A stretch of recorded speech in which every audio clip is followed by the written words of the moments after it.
இன்னைக்கு என்ன சமைக்க போறேன்னா காரசாரமா நல்ல வாசனையா சிக்கன் பிரியாணி தான் செய்ய போறோம். வாங்க பார்க்கலாம். முழு கோழியை வச்சு தான் இன்னைக்கு பிரியாணி செய்ய போறோம். வாங்க இப்போ இதை கட் பண்ணிக்கலாம். சிக்கன் சாப்பிட்றதுக்கு நல்ல டேஸ்டா இருக்கும்.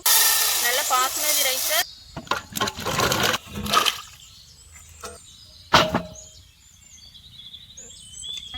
தண்ணீர் வருது.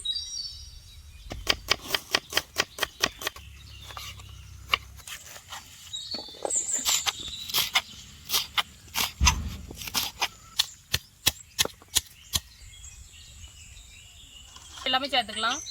தாளிப்பு பொருள் எல்லாமே சேர்த்துக்கலாம். புதினா சேர்த்துக்கலாம். வாழை இலையை அப்படி மேலே மூடிக்கிடும் பாருங்க.